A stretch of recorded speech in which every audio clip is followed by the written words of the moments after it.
Okay.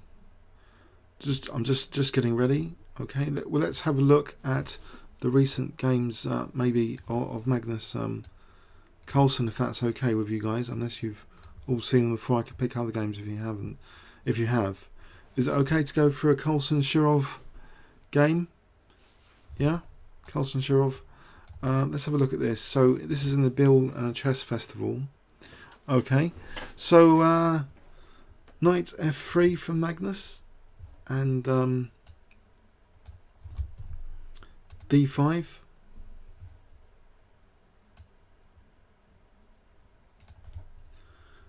And Magnus responds with d4. So we have standard Slav defense now. Slav defense. So e6, that familiar triangle, very solid for black, bolstering the d5 square. e3. So white's content to leave the bishop at the home here, which means also that c4's ready to be, recaptured with the bishop if needed. So black continued knight bd7. A usual problem here is how to develop this bishop. Is it going to be like b6, bishop b7 later? Or maybe bishop a6? Okay. So bishop d3. Now black played actually d takes c4, releasing some of the central tension. So how many of you play the Slav defense? It's very solid, isn't it, for black, if you have played it. But you've got this problem with the bishop. So this is the key problem to focus on at the moment. So black plays b5.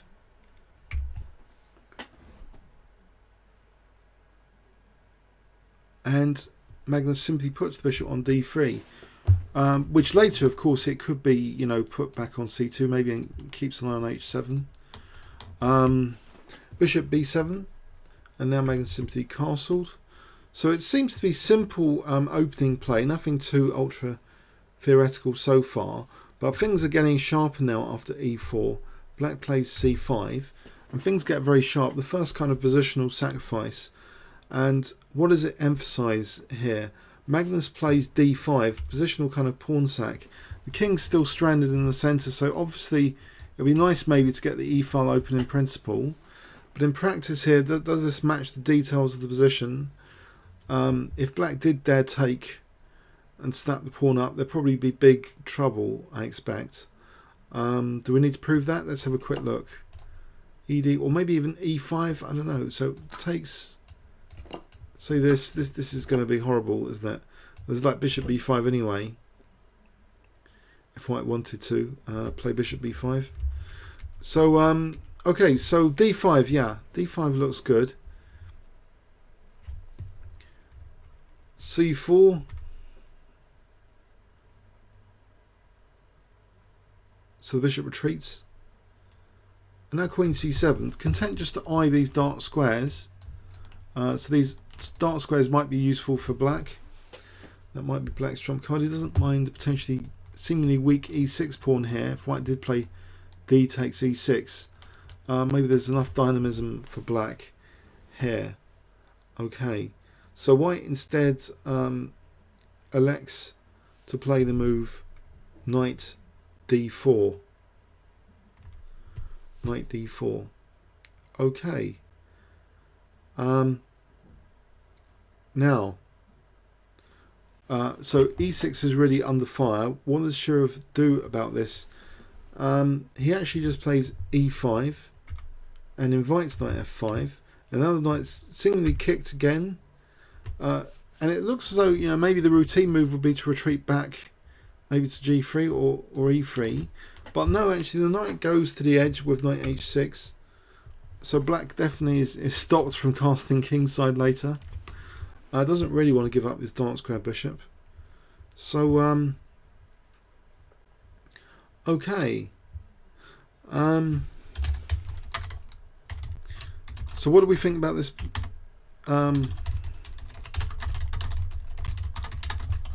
What do we think about this position here?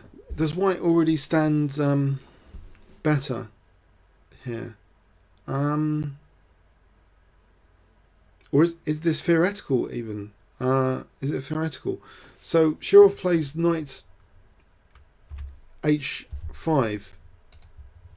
So the knight might head towards f4, and that'd be a bit of a menace around white's king. So actually g3 stops that. Okay, and now bishop c5 actually. So is this knight really useful here? You know, also f7's clawed, isn't it? So casting queenside, you could just take on f7. Right. In fact, f7 now becomes an additional focus for white in this position. White plays the move queen f3. So time to defend f7. Shaw plays just rook f7. And now, you know, in principle, he's free maybe to castle queenside, because knight takes f7 is a bit unpleasant for putting oneself in a self-pin. So bishop d2. Right. Bishop d4 now, actually. Bishop d4. So why did Shirov not want to castle queenside here? Is there a big problem casting queenside? Can anyone spot a major issue here? Actually, you know, possibly, could knight f7 be working, or the knight will just move? If knight takes f7, just the knight moves, doesn't it? So I wouldn't say knight f7. But maybe here, just a4. Trying to peel open the queenside, that's another option. Okay. Oh, b4. Genzora, so you think b4 might be a good move here? Yeah, I suppose if takes, you've got knight takes b5, hitting the bishop and queen. And then you play maybe a4, and that really tears open. Well, b5 is under fire, the a file is under fire. Okay, so that shows the point of bishop d2, in fact, then. So bishop d2 is not that passive, it's kind of aggressive, if b4 is the intention of bishop d2. So bishop d4, b4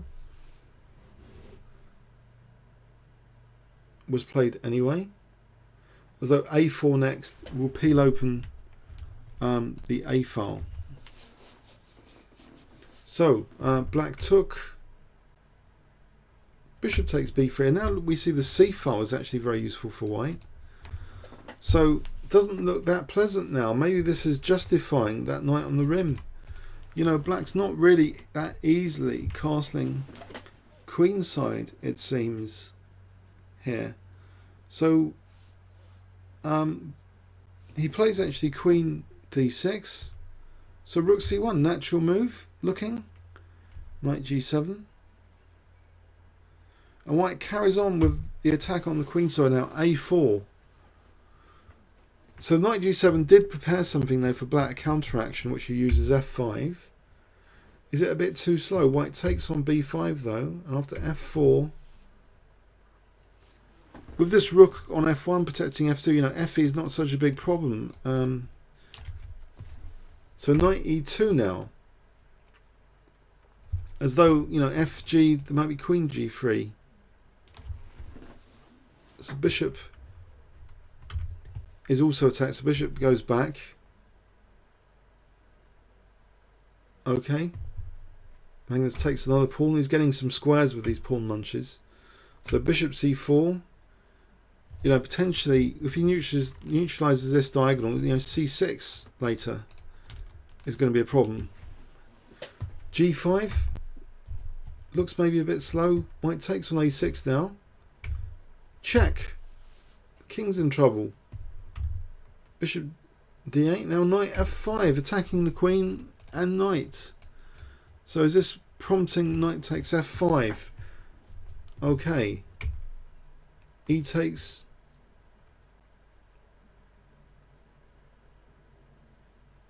Knight f6 was played now.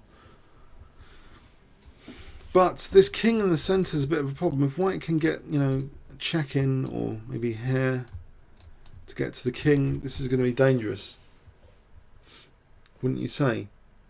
So, okay, so queen d3. Looks as though b5 has been chosen as the entry point, also hitting the rook, tying down the queen potentially, which has got some defensive duties already. So the rook moves. But now we get the check. And now a really nifty tactic comes in. Maybe this was a blunder. I don't know if black had much better move, but there's a really nifty tactic from Magnus. If I give you 20 seconds, can you try and work it out? So I'll give you 20 seconds from now. 20 to 30 seconds. Okay, have a look at this position and see what you'd play with the white pieces.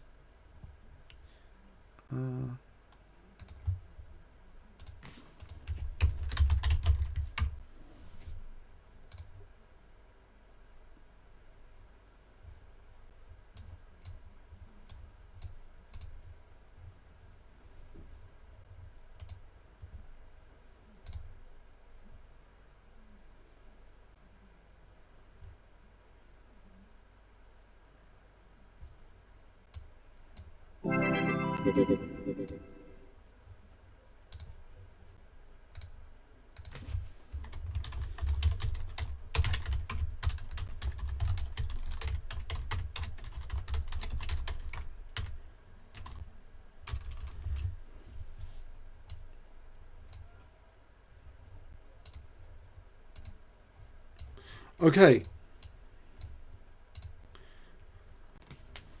I think some of you have found the answers. Whoops. Is the answer already visible? Oh dear. Oh dear. Is it? Ah. Sorry. You shouldn't have been looking at the move score. Hide the move score for future lectures. Sorry about that. Yeah, don't look at the notation. Sorry. That spoils things. Pardon me. So rook takes d8. Yeah, it looks like a clever move. So what's going on here? Well, the queen can't take because it's pinned. So the king, if the king takes, then we have check. Now if queen c8, then we take the rook. If king here, I think, can we find the winning move here? Guys, what's the winning move in this position? So I'll give you another 20 seconds here to find the winning move for white. Okay?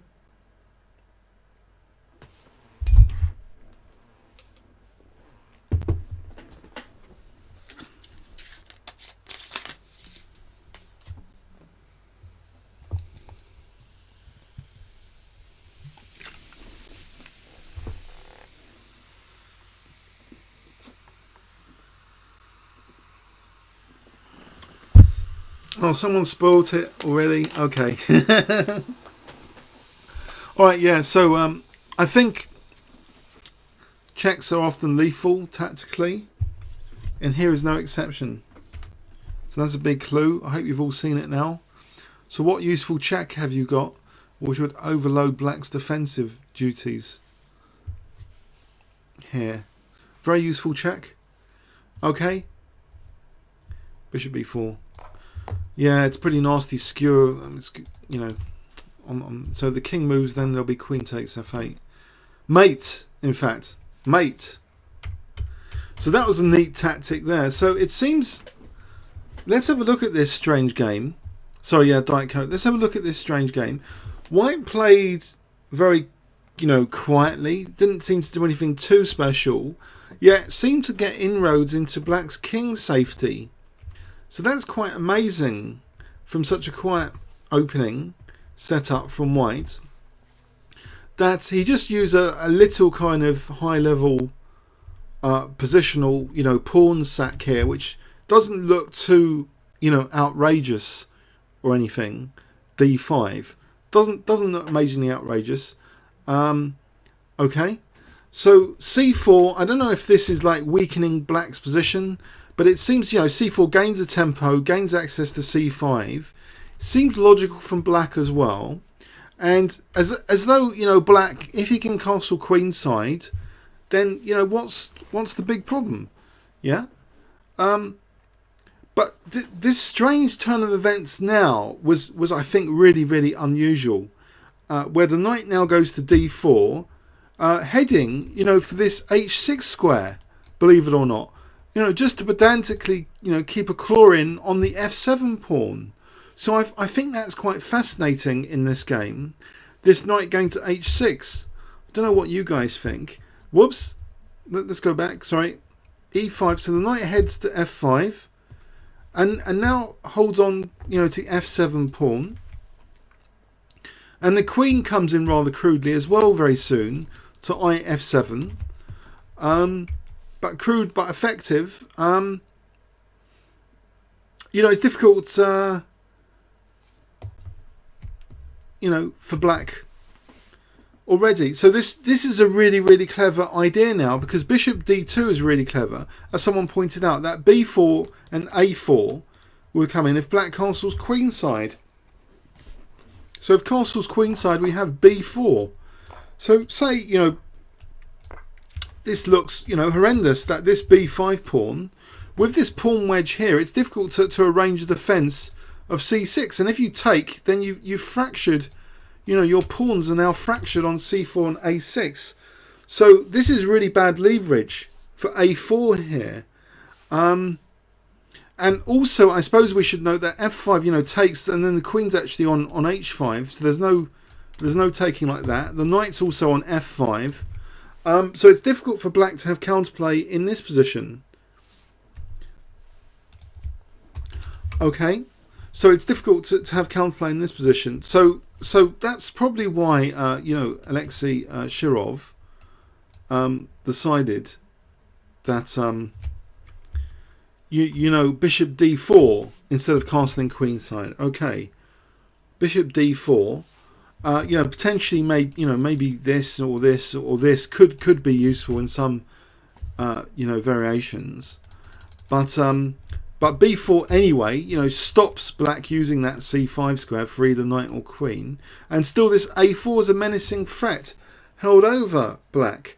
So what do they say, Nimzovich? The threat is often stronger than the execution. So there's simply this annoying threat now held over black of playing a4.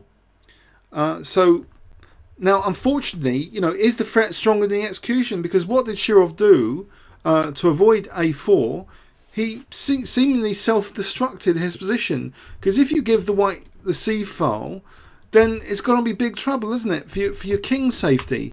But it's difficult to suggest what does black actually do here, because Magnus has pinned his king down in the centre, really, and saying if you castle queenside, you're going to still get attacked. So, what does black do here? It looks really dangerous, I would say. What do you guys think of this position?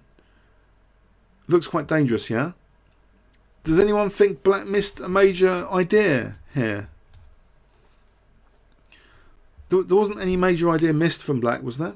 So anyway, okay. So with the c file, now more undermining on the queen side, a4.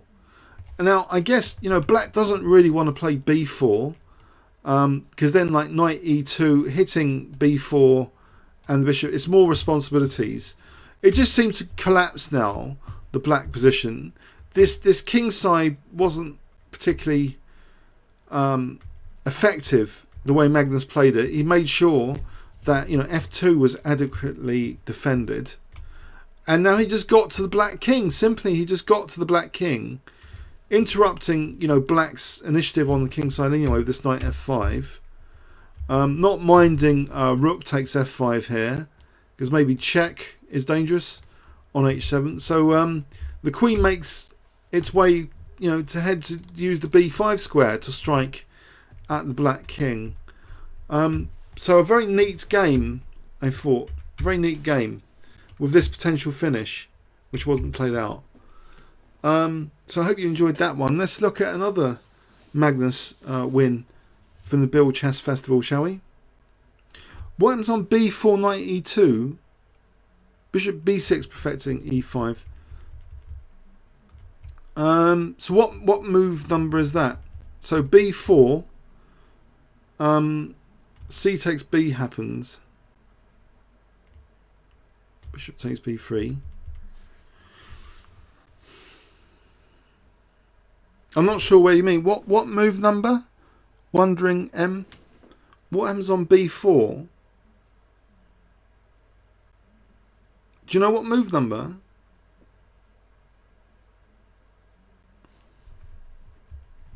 If black had castled here, B4, after A4, yeah, after A4,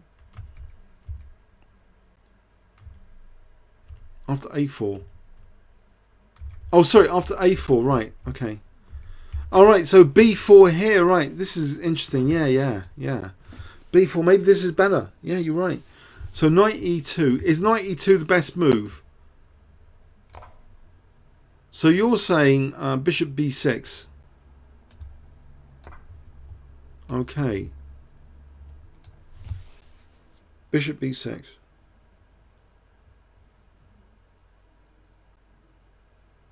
That looks like a good idea, doesn't it?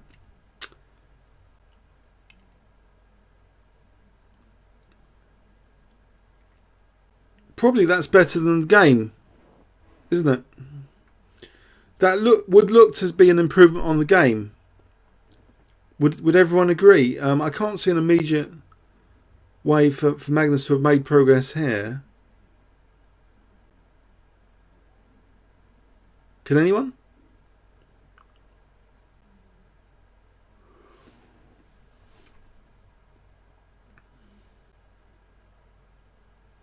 Actually, what about rook c4? Okay, so you're on b4. So say a5 and you just double up rooks. Is that any good?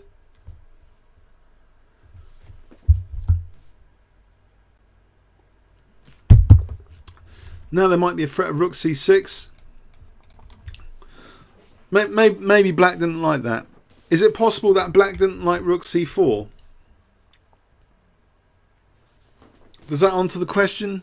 Wondering, is it possible that this was perceived to be unpleasant from Shirov? It seems plausible to play b4. Yeah, very good idea.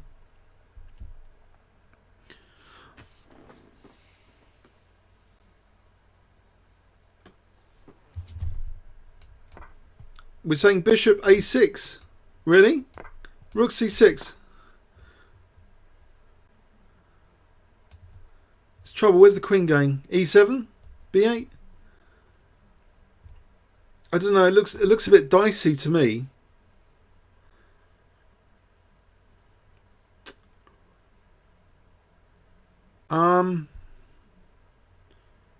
Maybe d6, because now we're on f7. 1, 2, 3 on f7. Doesn't look very nice. Unpleasant, I would say. Okay.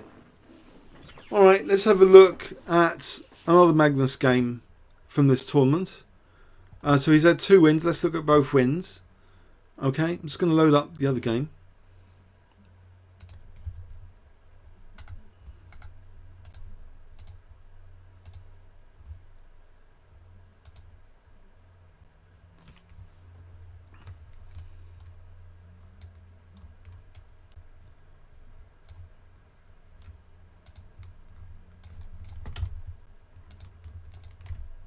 Okay, this is a bit of a long grind, and Magnus is using the Grunfeld defense in this tournament. Okay, so d4 knight f6. So the Grunfeld defense was popularized by Kasparov. He switched from that, away from the Tarrasch, which he was losing against Karpov in their first encounter in the World Championship match, and the Grunfeld was created as Kasparov's new weapon. And since then, its popularity levels have risen greatly, I think, since Kasparov popularising the Grunfeld defence.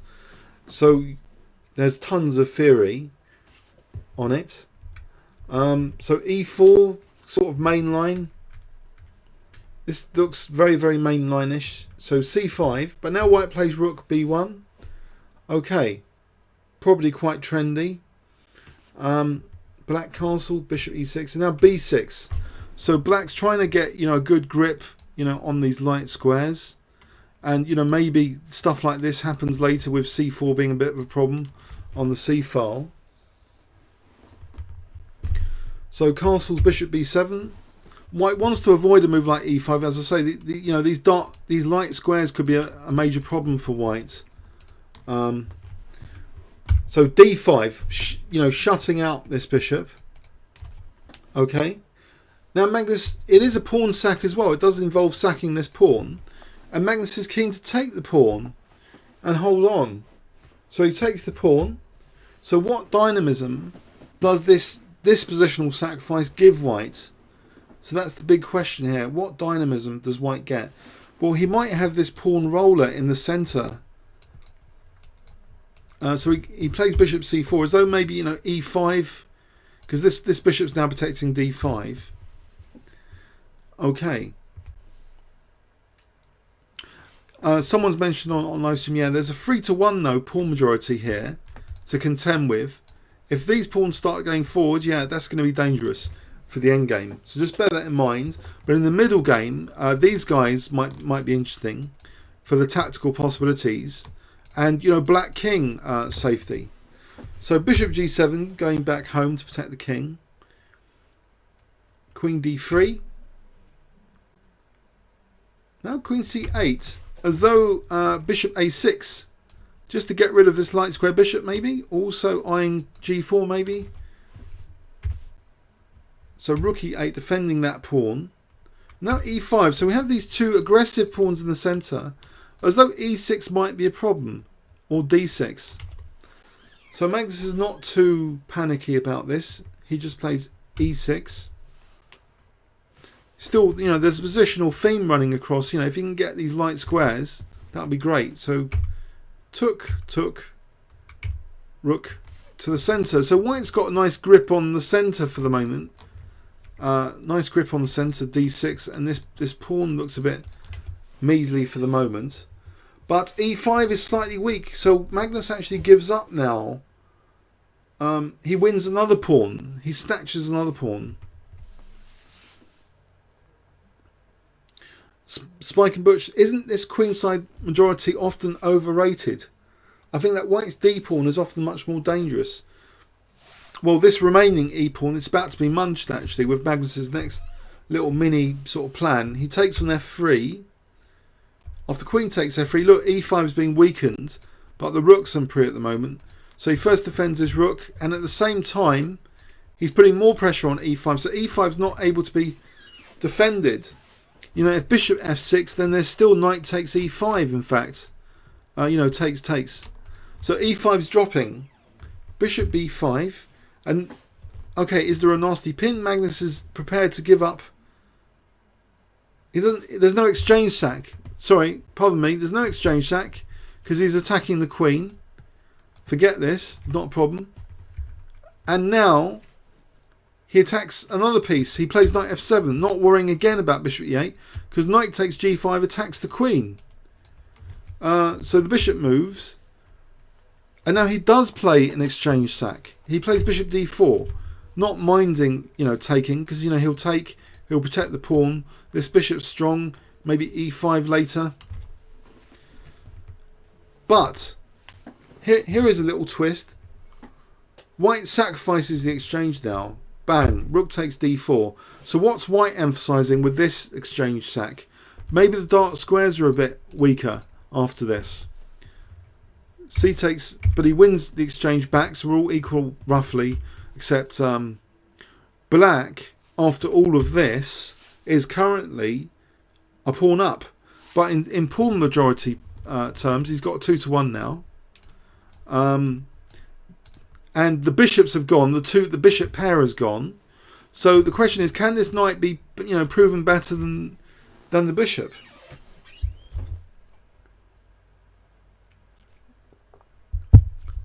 Okay, so we have a bit of a grind actually now. Grinding maneuvers to simplify. It gets rid of. He's now got 2-0. Okay, he's giving up e5. But isn't this a bit tricky? You know, queen and rook versus queen and rook. There's a lot of moves now from move 30 to the end of the game though. It's like a 85 move game. So this was great technique being demonstrated by Magnus now. He attacks the queen, defends his king adequately, checks, and now he starts moving his queenside, pawn majority, and he gets a long grinding win here in this queen and pawn ending.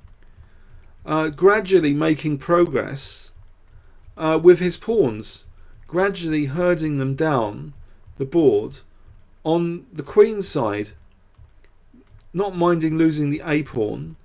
That B pawn's enough, and it's coming down, it's coming down, it's coming down eventually, once the checks are all shielded. And here black won. I think white finally resigned. So yeah, Magnus's new weapon, the Grunfeld. I don't know how many times he's been playing this recently, but this seems to be prominent in this tournament. So Grunfeld defense, with some very dynamic exchanges, a dynamic conversation taking place here. That E5 is a bit weak. Both sides, giving up the exchanges, and then this long grind here. So it's a hard fighting game. Didn't seem that easy to win this with this long grind now. Okay, let's move on to another decisive game from the Biel tournament. Okay, today Magnus drew actually, so let's choose someone else. Okay, from the Biel tournament. Today the day blues says rook d4 looks like the error. Instead, bishop e8, queen e8, rook fe1, slightly better for white. Maybe needs detailed analysis. So I'll just get another game from a decisive game.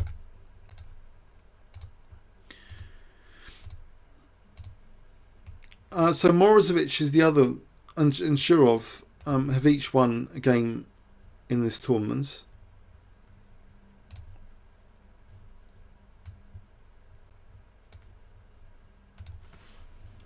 And so this is another kind of this is another Grunfeld win victory. This time Morozevich playing black. Hi Frank Gamet on live stream. So another Morozevich. This is Grunfeld again. So we got another Grunfeld lesson here. So bishop c4, knight e2 this time. So this used to be kind of trendy in the Karpov-Kasparov times instead of knight f3. It avoids that pin, which could be useful for building up pressure on d4. So knight e2 shields that pin for bishop g4. So knight c6, bishop e3. Both sides castle, queen c7. Okay, it looks as though there's tons of theory on this. Rook c1, b6. This might have all happened in actually literally a Karpov-Kasparov game. Okay, so queen d2. So maybe the intention is to try and weaken the dark squares. Bishop b7. Bishop h6. But pressure, d4 pressure is key for black here. So he doesn't mind the dark square bishop coming off. He's still got pressure on white's centre. White now plays f4 as though, maybe, f5. But it's quite ambitious because of this, central pressure all the time. And some interesting queen moves now from Morozevich. So queen d7 is the first interesting queen move. Simply putting more pressure on d4, but maybe queen g4 is possible at some point. And now a very, very interesting queen move that I felt. Queen e6, not minding d5 because he just takes, because this pawn is like pinned to the queen at the moment. So queen e6, cheeky sort of move. What is the queen doing there? It's provoking weaknesses, I think. White played f5, maybe weakening a bit the dark squares. And now just queen d6. So has black wasted time? Well, f6 is not going to be effective if there's a pawn here to recapture. So white actually took, played d5. But look at these dark squares. You know, the queen can still hunt down these dark squares here. But will white ever be able to play e5? That's the question. So c4, queen e5. It will take some time for a knight to come to f3 here to chase away this queen. Someone asked, was there anything wrong with queen takes e4 on move 17? Right, now let's just rewind that. f5. Queen takes e4 there. Probably is dangerous.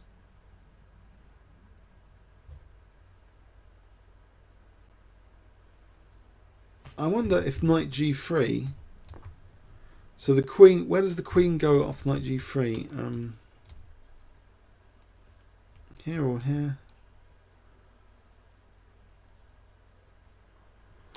See, if here, then queen g5, and then maybe knight h5 check, or f6 coming up.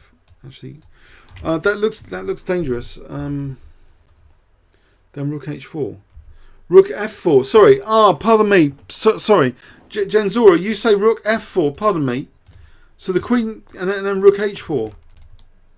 That looks pretty dangerous. Yeah. Yeah.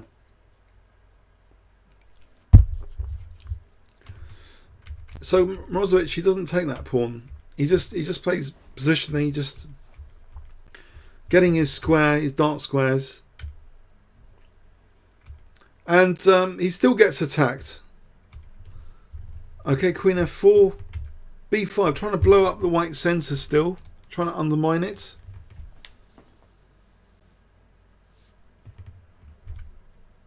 Check. Knight f4.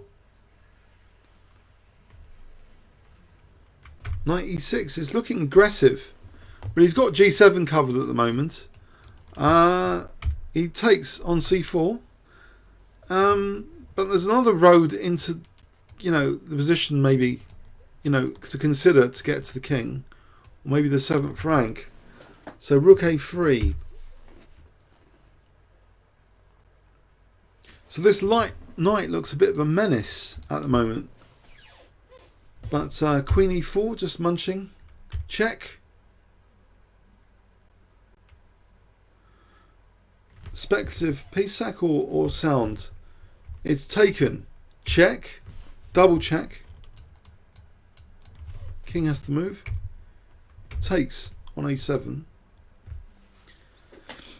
It seems Mrozovic is, from the evidence of the game, well, I don't want to spoil it, but have a look at this. He looks okay so far, but he has to give back a whole piece. Check here. He gives up the bishop. It's not taken though. If it's taken, king d7 attacking the rook, and the queen's attacked. So if check, you see, if check, then there's g4. So we've got an attack on c8 and h3, I believe. So white didn't take that. White played queen takes g5. So he is actually a bishop down. King d8 is a bishop down. His whole piece down.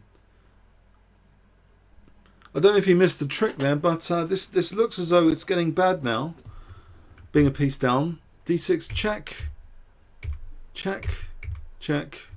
Getting a bit of time on the clock. And now finally just deciding queen takes d6 is safe enough. He's a whole piece up. Some very interesting queen moves were a prelude to all this. Check. And now rook f8. And white actually resigns here. He's had enough of the position. In fact, this is starting to get a bit tricky. Okay. Rook e1. No, sorry, it doesn't resign immediately. Rook f6. He's going to resign shortly, pardon me.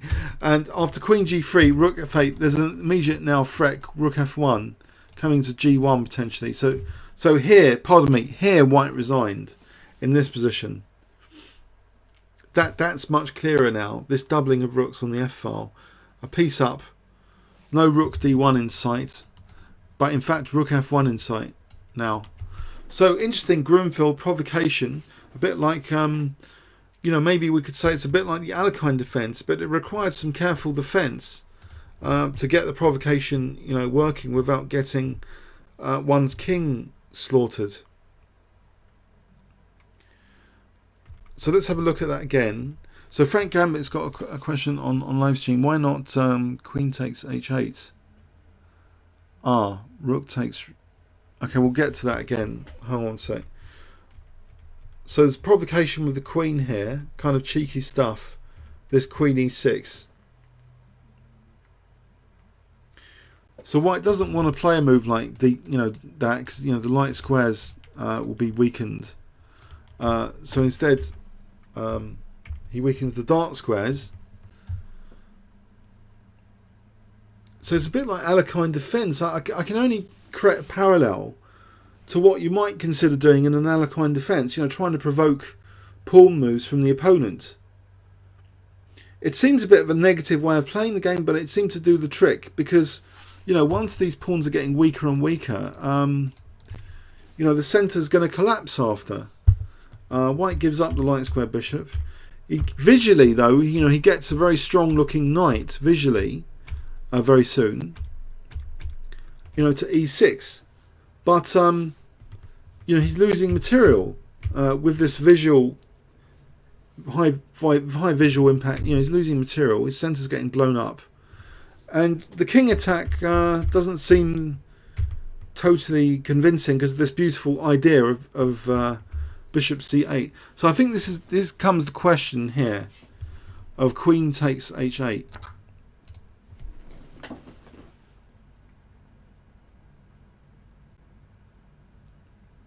I'm not sure this is sufficient, because of this pawn.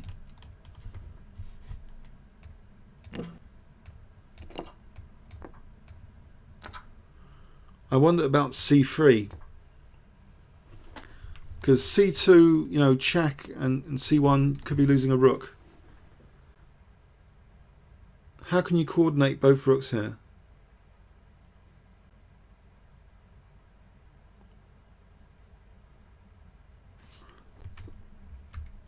Yeah.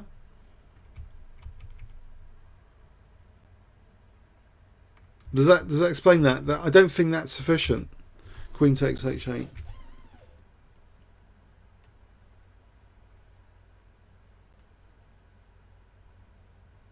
Really?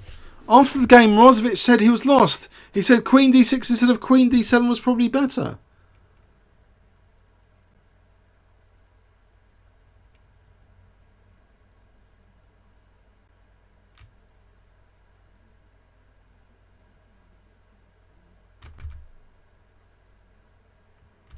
Here, it's not lost, is it? What did you do about c3? Oh, sorry, queen d4 check. Pardon me. Huh. Wins the rook. Oh, pardon me. Yeah, Spike and Butch. Good point. Spike and Butch. Sorry about that. Yes. So, pardon me. Queen d4 didn't spot that one. That's quite powerful. See, these queens in the centre, you can't really underestimate them, can you? they go so powerful in the centre when you get a queen in the centre.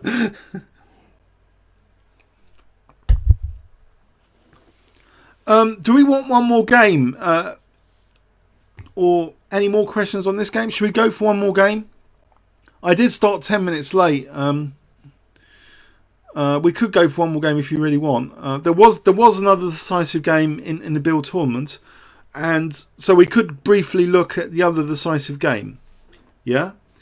Okay. I'll just go and get that.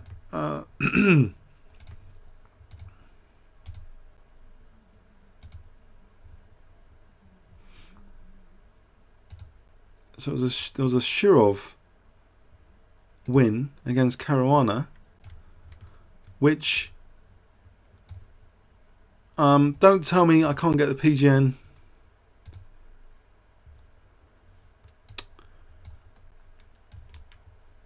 Oh, I'm going to have to manually...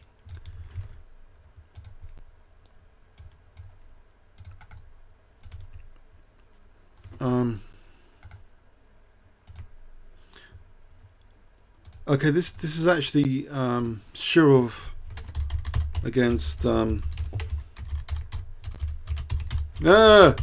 Shirov against Caruana. Okay. Let's have a look at this one. So Shirov playing white.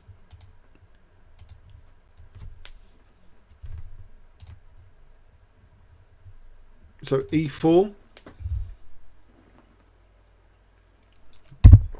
Shirov against Caruana. I think it was a win for Shirov, wasn't it?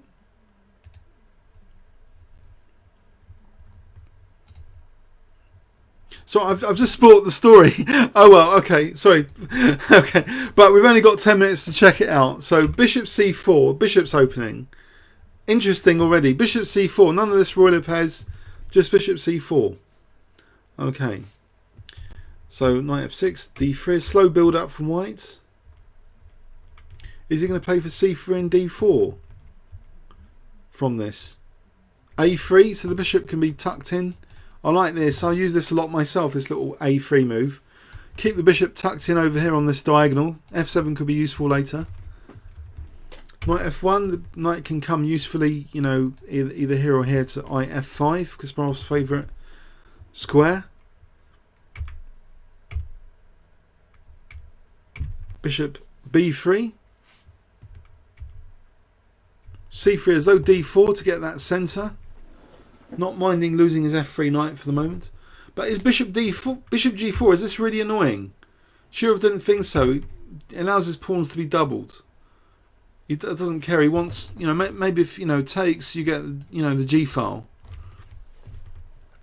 You know, you'd move your king and just get the g file, perhaps. So queen d3. Now the doubling does take place. f4. So can white get time, you know, for this to get a potential attack? f3, evicting the queen a little bit, or not? Takes, takes, takes on c6. Knight f5. So, you know, he's attacking quite a few squares. So it's snapped off. d5. Queen d4, not minding the exchange of queens, because I think that would emphasize, you know, white's control of c5 here. Rook e2. So much for the g file attack. Well, there's flexibility to either keep control of the e file or switch here, maybe.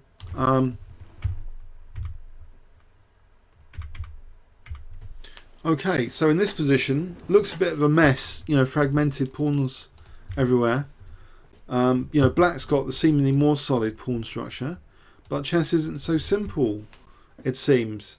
c4, as though there's some structural damage. You know, if he isolates the pawn here, it's going to be a problem. c5, queen d2. Is this bishop blocked in though behind its own pawn? Where is this bishop going? Is it going like this? Can it come out here to e4? Oh, queen takes g5 anyway.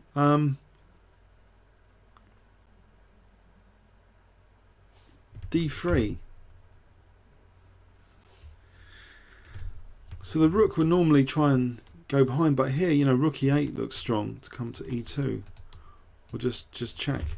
So actually he plays rook e4. So maybe, you know, rook g4 is dangerous for g7.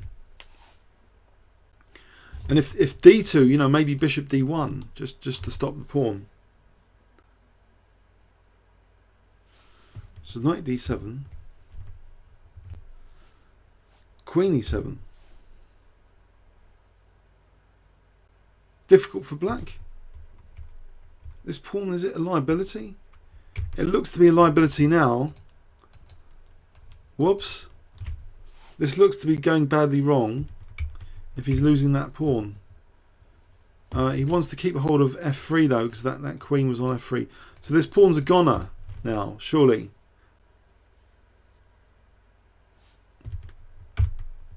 White's better now, surely. He's 2 pawns up. 3, 4, 3, 4, 5, 6, but these are doubled. If black gets rook e8, you know, there's weaknesses around here, potentially. So what does white do? Check, gets the rooks off. Queen d2. The pawn's immune, because bishop c2, skewering. So a5. I've really picked a nice game here to end with. Oh, blimey, this is complex even now. So even though white's 2 pawns up, it's difficult to play this position as white. So king f1. Okay, let's just play through a few more moves. What's going on here? White's marching the king over to the queen side. Stage 1, plan 1. Plan 2, is he planting the bishop somewhere useful? Yes, maybe d5. Nope, mating that time. Okay, immediate threat now h6 to try and mate on h7. It's becoming critical for the black king. But what about knight d4 for queen b3? So this looks interesting. Knight d4, king b1. Queen g8. h6 is played anyway, because queen e7. Now on f6. Queen's a bit overloaded on h7 f and f6. Knight takes here. Now not queen f6, but actually bishop f7. Check. Check. Check. And now this is winning because black resigned here, but I believe it's because of takes, check, king moves here, and there's a threat of mate here which is impossible to defend, and there's no checks. So that was an intense game. I don't know if we want a quick review and summary of that game. Sorry about the brevity. Just tried to squeeze that in. So very messy game, allowing double pawns. Getting all sorts of dynamic compensation. This d pawn proved to be a bit of a liability, strangely.